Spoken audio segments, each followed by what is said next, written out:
America में जो तेजी बनती दिख रही है नतीजों के दम पर बनती दिख रही है। दो चीजें ध्यान में रखनी जरूरी है। एक, अमेरिका में फेड की मीटिंग के बाद जब भी हल्के फुल्के बाजार गिरते हैं, अगले 2-3 दिनों में उसकी पूरी की पूरी भरपाई कर लेते हैं। तो अमेरिकी बाजार कुछ नहीं कर रहे हैं। जो फेड की मीटिंग के दिन, जिस दिन हम छुट्टी पे थे, यस सर, मंगलवार को अमेरिका, बुधवार को हम छुट्टी पे थे, जिस दिन 570 डाउ घटा था, ठीक है, नेक्स्ट डे 70 पॉइंट बढ़ा था, तो नेट 500 पॉइंट का नुकसान था।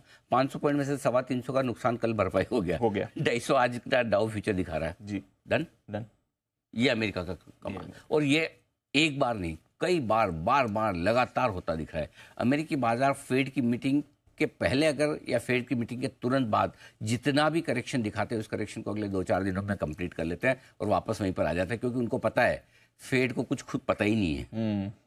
ये अमेरिकी बाजारों को पता है। फेड के पास वो अब फोरसाइट, दूरदर्शिता है ही नहीं कि इंटरेस्ट कब, इन्फ्लेशन कब कम आएगा, ब्याज दरें वो कब घटाएंगे, और इकोनॉमी इतनी मजबूत क्यों है, उनको कुछ समझ नहीं आ रहा है। This is fact actually. हाँ, और अगर जब यही फैक्ट है तो बस ठीक है। देखो, इज्जत रखने के लिए फेड तो फेड ही है। अगर वो कुछ कहेंगे, कुछ करेंगे, तो उस पर रिएक्शन तो देना बनता है, देना भी चाहिए, और वो रिएक्शन एक इंस्टेंट रिएक्शन होता है जी। और वो रिएक्शन हो जाता है। मैं आपको बताऊं, अगर फेड की ये जो भी पॉलिसी है, शुक्रवार शाम को रखो आप। अच्छा, हाँ, और मंडे को मार्केट खोलो अमेरिका का, शुक्रवार शाम को बाजार बंद होने के बाद अमेरिका, समझ गया, अमेरिका के मार्केट रिएक्ट ही नहीं करेंगे। ये तो खुला मार्केट है, पॉलिसी आ रही है तो कुछ तो करना पड़ेगा। So, बट 2-3 दिनों में जाके अमेरिका के बाजार वापस सेम सेटल हो जाते हैं। यार कोई लेन देन नहीं, अगली पॉलिसी में देखेंगे, गोन, वही हो रहा है एग्जैक्टली वैसे ही। सो हर बार वही, आज भी अगर तेजी बन रही तो मुझे कोई आश्चर्य नहीं है। इसलिए हम कल भी और परसों भी हम लगातार पॉजिटिव है कि भाई 500 घट भी गया तो कोई चिंता की बात है नहीं, बाजार अच्छे। तो अमेरिकी बाजारों में एक तो ये, दूसरा ये कि अब इतनी मजबूती आपको दिख रही है। सबसे बड़ा बायबैक आया है अमेरिका में एप्पल का, पूरी दुनिया के इतिहास में, पूरी दुनिया में किसी एक कंपनी ने आज तक इतना बड़ा बायबैक नहीं किया जो अमेरिका की एप्पल करने जा रही है। सोचिए, $110 बिलियन, 110 बिलियन डॉलर, कितना हो गया, मतलब करीबन 1 लाख करोड़। हाँ, 1 लाख करोड़, यस, इतना बड़ा बायबैक, 1 लाख करोड़ रुपए का बायबैक, 1 लाख करोड़ का बायबैक है। सोचिए, इतना बड़ा बायबैक होता दिख रहा है, नतीजे स्ट्रॉन्ग रहे, बायबैक बड़ा है, तो फिर उसका सिंपल सी बात है कि भाई असर तो आएगा। तो डाउ फ्यूचर्स आपको जो 250 पॉइंट ऊपर दिख रहे हैं, उसमें काफी कुछ योगदान एप्पल के इस बायबैक की खबर का है।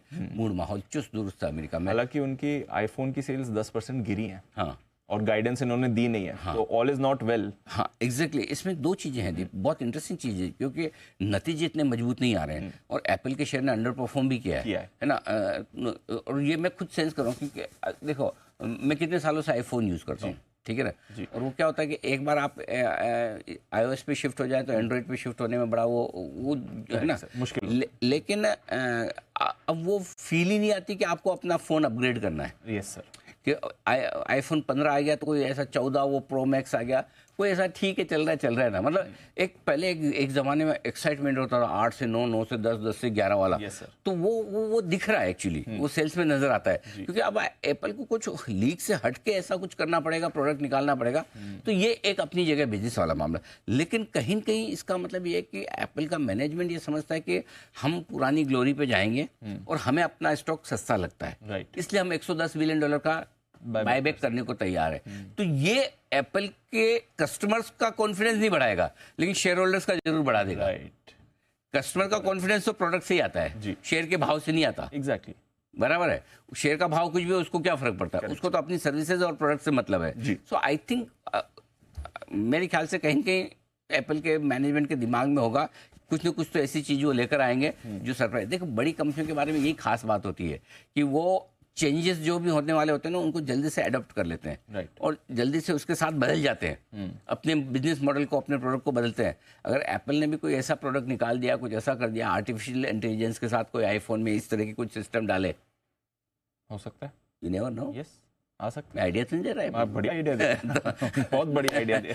तो ये तो आपको मुझे नहीं पता जी, शायद एप्पल के टॉप मैनेजमेंट को पता होगा, इसलिए उन्हें लगता है कि हमारा शेयर बड़ा सस्ता है, बायबैक किया जाए। बट नॉनदलेस अमेरिकी बाजारों की जो संकेत है हमारी शुरुआत करने के लिए बहुत बढ़िया। और आज एक बात बहुत ईमानदारी से कहना चाहता हूँ, नो डाउट हमारे बाजार मजबूत है, हमारी इकोनॉमी मजबूत है, हमारे यहाँ सब कुछ ठीक है, लेकिन आज जो नया हाई बनेगा दीप, उसकी पूरी की पूरी क्रेडिट हम बाहर वालों को देंगे। बाहर वालों को देंगे 100%। एक अमेरिका के बाजारों की तेजी और दूसरा एफआईएस की खरीदारी।